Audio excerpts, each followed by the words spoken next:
In this video, we're going to show you how to install a brake caliper on your Nissan Quest located behind the rear wheels.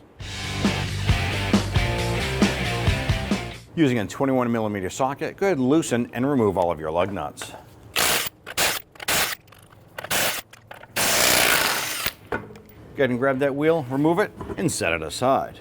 Now on the back side of our caliper, we have our caliper bracket. Now there's going to be two 19mm bolts. There's one on the top here, and if you follow it straight down, there's going to be one down below. Now the bottom one is a little bit tough to get to. You're going to have to use a box wrench or a gear wrench. You can't fit a ratchet between that and the control arm there. So on the top, use our 19mm, and we're going to go ahead and break this one free. Now I'm just going to spin this out a few threads. I'm not going to remove it yet. I'm going to use this bolt to stabilize the caliper and bracket while I get to the bottom one. I'm going to use my box wrench here.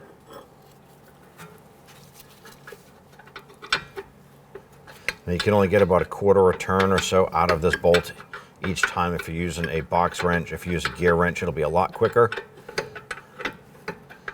But we're going to loosen and remove this bolt completely. Remove that bolt, set it aside. Now we did go ahead and spray this down with some rust penetrant prior to doing this job. These tend to be stuck sometimes, so just do your best and take your time with it.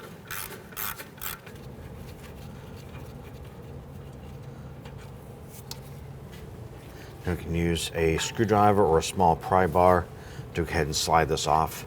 Caliper, bracket, and brake pads are going to come off. Now if we spin this over, right here is a 12mm bolt. This goes through, this is a banjo bolt, and it goes through into the caliper itself. We're going to use our 12mm socket to loosen and remove this bolt. Then we're going to install our new bolt with one washer through, and then we're going to install the second copper washer and thread it into our new caliper. We do have a catch can underneath. We are going to lose some brake fluid, so you can anticipate that.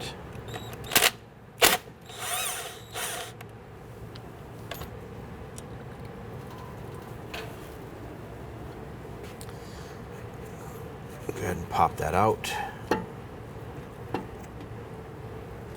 Now when we remove this here, you can actually see there is a copper washer stuck right here. That's good. We're going to dispose of that anyways. And when you're doing this job, it's always a good idea to go ahead and install new brake pads, as we did on our caliper. Inspect the hose. We do have a copper washer stuck on here. Make sure you remove that. We do not want to keep that. And we have our new caliper and bracket right here. First thing we want to do is go ahead and prepare this for the installation. We're going to use a 14mm socket, loosen and remove our slider pins. Go ahead and spin those out and remove them. Now this one here has a rubber seal on it. The other one is just a straight steel shaft or pin on it.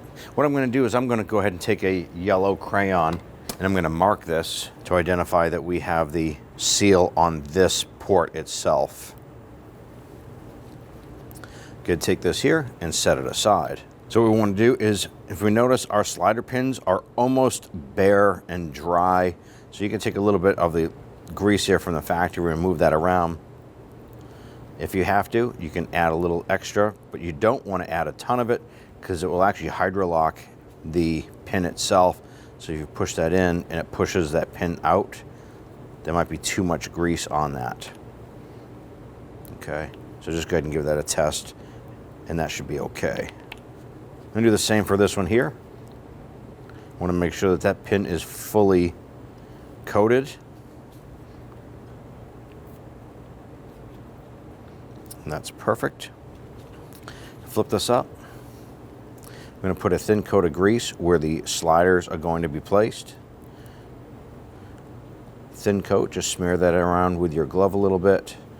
Wipe off the excess, and then go ahead and grab your slider.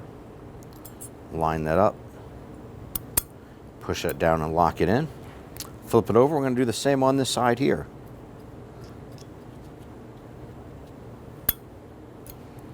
Now here what we're doing is we're positioning our caliper bracket as if it was to go onto the vehicle. The inboard pad here will have your squeak tab on it. If you want, you can go ahead and set this up. Do the same for this one here. Now it's not necessary to put the pads on at this current time. It's completely up to you. You can add it after you install the caliper as well. I'm going to slide this down and over. Install the pin. The one with the rubber seal was on the bottom. And take the upper. Put that in. I want to go ahead and get those started a few threads. Let's go ahead and snug these down. Now right here on the back side, we have our banjo bolt. And if you unthread it, you're going to see we have two copper washers.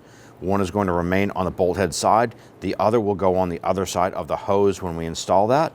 And then we install the bolt onto the back side of the caliper. Install our banjo bolt with one copper washer.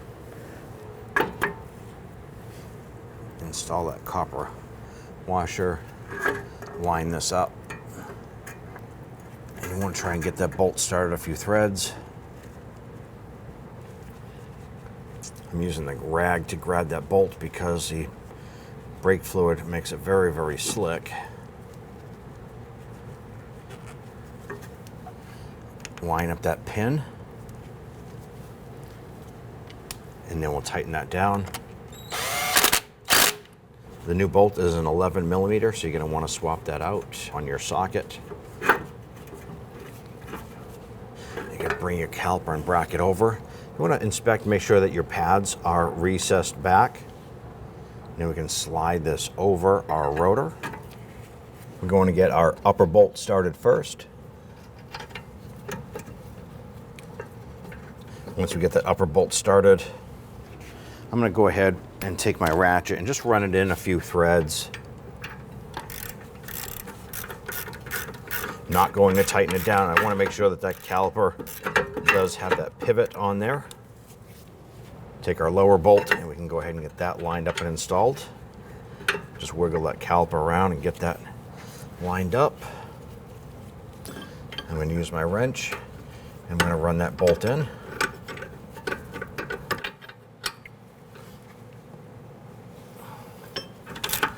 That bottom bolt snug. We'll go ahead and run that top one in.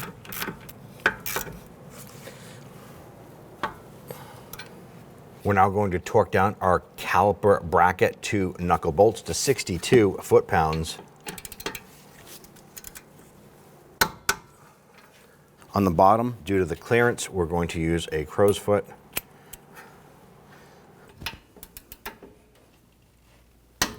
Let's torque down our slider pin bolts to 32 foot-pounds. Our second bolt is right down below it.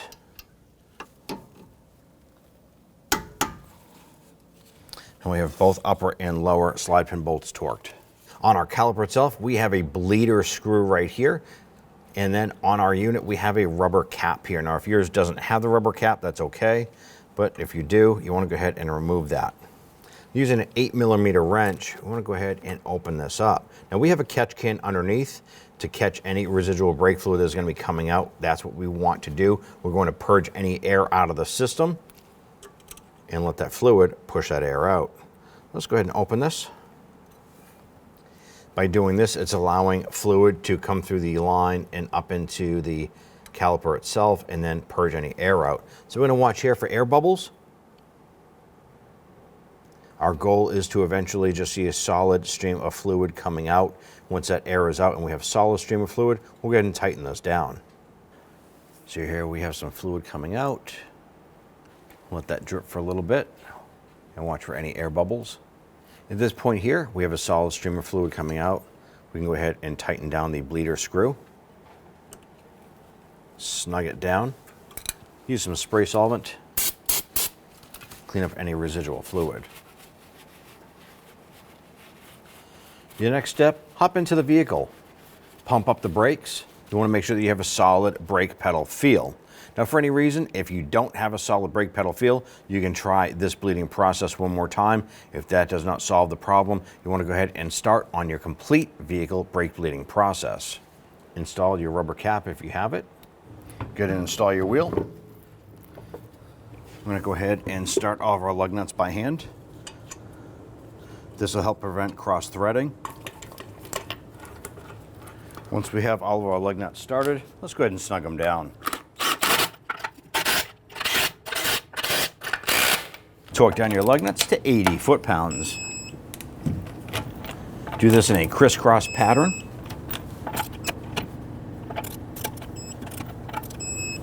I'm going to start on your complete vehicle brake bleeding process by spraying down our reservoir here, cleaning up any debris. Wipe that down. Go ahead and open up that cap, rotating that counterclockwise and pulling that out. Use the recommended DOT3 brake fluid, and we're going to fill this right up to the top of the neck itself. And once that's filled up, reinstall the cap. So here we are at our right rear wheel. Now the brake bleeding process is going to be the right rear, followed by the left front, followed by the left rear, and we're going to end with the right front wheel. Now we have somebody inside the vehicle. What they're going to do is they're going to pump up the brakes and they're going to hold the pedal, and then we're going to open up the bleeder screw right here on our brake caliper. This is going to release any air bubbles, and what we're looking for is a solid stream of fluid coming out. Then we're going to seal this up, and they're going to repeat this process for a couple times so we make sure we have all of the air out of the line. Now on this particular model here, we have a rubber cap. We're going to pop that off. If yours does not have that, it's not critical. So let's go ahead and get this started. We have a reservoir here, comes around. I'm going to put this on. Now this is an 8mm bleeder screw. And we're going to go ahead and have the person inside the vehicle pump up the brakes.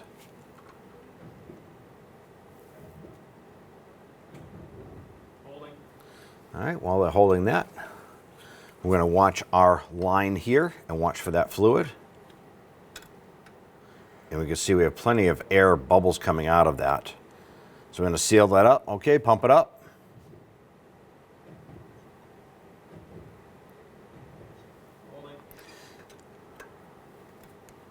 And we'll go one more time.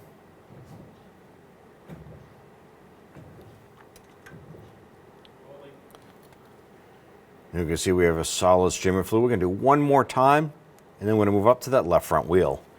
Okay, we're going to seal that up. We're going to pull off the line here, let this drain into our reservoir, and pop on our cap. Let's go ahead and move to the left front wheel. So here we are at the left front wheel. We have a similar setup, caliper with the bleeder screw. Go ahead and remove that rubber cap. I'm going to set that aside for now. I'm going to put our hose on. All right, we're going to have him pump up the brakes. While he's holding that, we're going to open this up.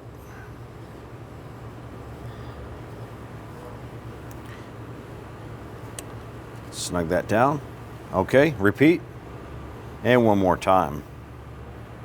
Now on our left front wheel, we're getting a solid stream of fluid here. We're going to seal this up. We're going to release this here, let that fluid drain into our reservoir, and put on our cap. Before we move on to the next wheel, we're now going to go underneath the hood and top off our brake fluid. So after we've bled out two of those wheels there, you want to come back here. You want to go ahead and add fluid to get it up to that full line. Actually going to go up a little bit higher because we're going to bleed off the next two wheels. Now that we've topped off our reservoir after bleeding off the two wheels, you want to repeat this process for the left rear and then finish up with the right front. Open up the cap, top it off to the max line.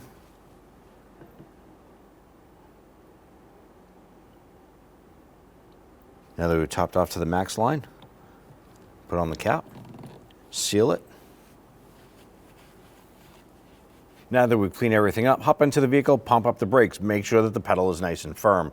So for any reason, if it's not firm, you want to go ahead and repeat the brake bleeding process one more time. Once you're completed with that, go ahead, install your wheels, torque the lug nuts to 80 foot-pounds. You can go ahead and go for road test. When only the best will do, demand TRQ. The only company that lets you view before you do. TRQ is committed to offering the highest quality aftermarket auto parts that are engineered for peace of mind. Thanks for using and viewing with TRQ.